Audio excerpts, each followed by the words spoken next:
आज या ठिकाणी तुम्ही जे बेमुदत धरणे आंदोलन सुरू केलेलं आहे, त्यामध्ये तुमचा असा विषय या ठिकाणी लिहिण्यात आलेला आहे की सोलापूर शहरातील बेकायदेशीर रासायनिक ताडी, शेंदी व फुरुट बियर विक्रीते निर्मितीवर देसाई साहेब मेहरबान. या पाठीमागचा उद्देश काय आहे आणि आंदोलनचा विषय काय आहे? मागील महिना 2 महिन्यामध्ये आम्ही वेळोवेळी तोंडी लेखी तक्रार मान्य देसाई साहेबांना दिला की सोलापूर विषारी ताडी विकलं जात आहे, मध्ये विषारी पदार्थ मिसळले जाते. CS2 सारख्या जीवाला घातक असणाऱ्या रासायन पावडर मिसळून हा सिंधी घरात तयार करून विकलं जातं लाखो लिटर. तर याच्यावर तुम्ही कारवाई करावा असा सामाजिक कार्यकर्ता म्हणून आमची मागणी. तर या गोष्टीवर त्यांनी चाल ढकल करत 1.5 महिने काढले. आज करू, उद्या करू, परवा करू, स्टाफ तिकडे आहे, इकडे आहे.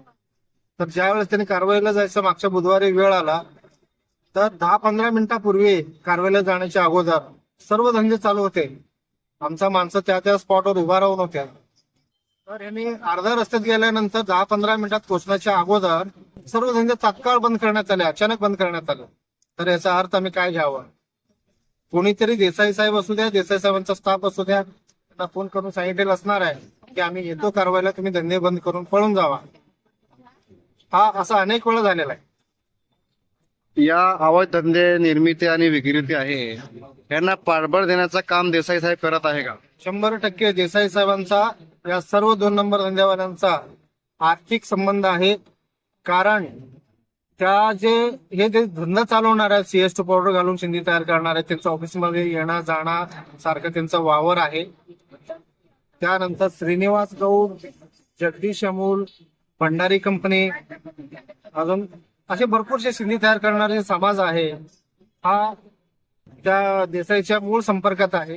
देसाईने जे 0 कर्मचारी ठेवून काही सामाजिक कार्यकर्ते आणि काही 0 पत्रकार आहेत त्यांना समोर ठेवून वसुली करतो, मध्यस्थी करतो, तडजोड करतो, अनेक वेळा समोर आले.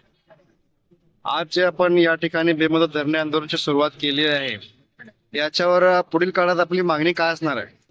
मी येत्या शनिवारपर्यंत इथं आंदोलन करणार आहे. दखल नाही घेतलं, कारवाई नाही झालं तर मी सरळ मुंडे साहेबांच्या केबिन समोर जाऊन मांडी घालून बसणार आहे. तिथे 3 दिवस बघणार. जर कोणी माझं दखल घेत नसेल तर मी तीव्र आंदोलन करत एकतर स्वतःला संपवेन, नाही तर त्यांना संपवेन.